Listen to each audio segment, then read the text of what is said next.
Welcome back. This case was requested by a viewer, so first I want to thank you for the request and thank you for having me watch this movie again. And with that, welcome to The Psychologist is In.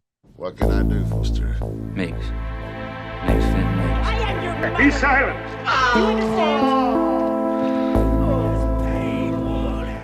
The case that I will be discussing is The Exorcist 3. This takes place 15 years after the first Exorcist. You may ask why I'm not covering the second one. They pulled a Halloween and the second one is not part of the story. I have to say, I have not seen this movie in probably over 20 years, so it was like watching it for the first time. This case is written and directed by William Peter Blatty. He also wrote the book. The movie stars George C. Scott, amazing actor. He is Detective Kinderman, Jason Miller as Patient X, and Brad Dourif as the Gemini Killer. So what does our character deal with? Amnesia. When this movie starts, we are shown an incident in a church where it appears an evil entity has come in, the crucifix falls off the wall, and Jesus opens his eyes. We are then given a first person's perspective of a man walking down the street. He walks by a young black man and is later down the stairs that Father Karras had fallen down in the first Exorcist. Kinderman was working on a case on the first Exorcist. He and Father Karras became friends. He actually refers to him as his best friend. And here we are 15 years later, and Kinderman is still mourning the loss of his friend, Father Karras. He is now investigating a series of murders who are similar to murders of 15 years ago committed by a killer known as the Gemini Killer. One of the murders, Thomas Kittry, is the young black man that you saw in The Vision. And the crime scene was reminiscent of a scene that Kinderman worked on with the Gemini Killer. It is the murder of Father Dyer, who was also friends with Father Karras, that brings Kinderman to the hospital. Kinderman is given a tour of the hospital by Dr. Temple. That's Scott Wilson from The Walking Dead, Herschel. So while on this tour, Dr. Temple tells him the story of a man who was brought in 15 years ago. And it is here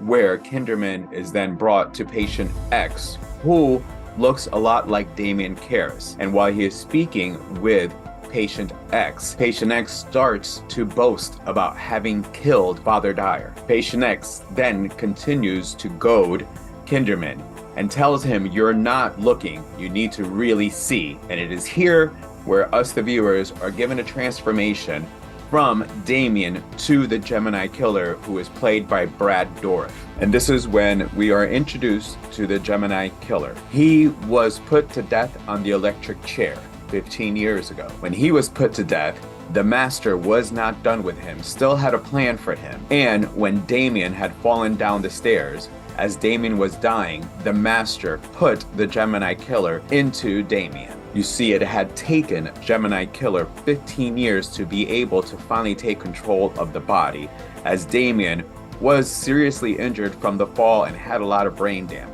During this time, now the Gemini Killer has possession of Damien's body, and not just that, but the ability to control other patients in the psychiatric ward to commit the murders. Brad Dourif has always been a good actor and good in these psychotic roles.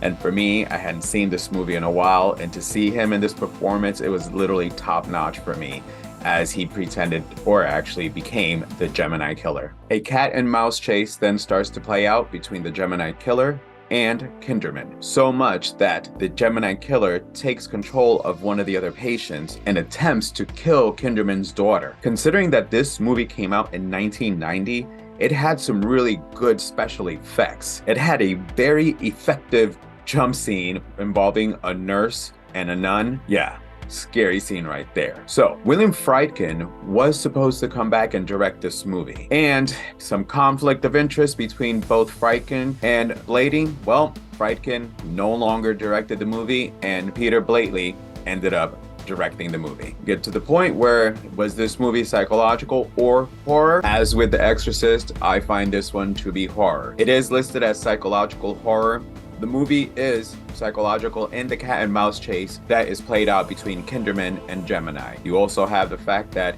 he is taking advantage of people with different psychological disorders in the hospital. You see the Gemini, while using psychological to basically play Kinderman, use the powers that somehow he got, because for me, he became an entity once he was put into Damien. And him having these powers, and of course the presence of the entity.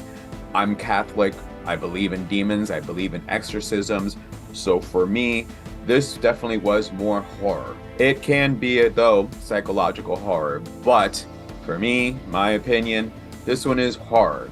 You're dealing with basically one of the devil's minions fighting a man of God who in the end turns to God for help on defeating the end.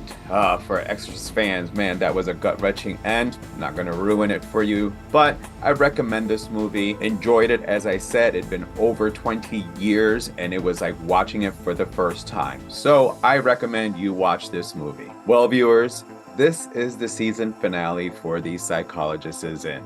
Yep, we got the vacation outfit on for The Psychologist is In.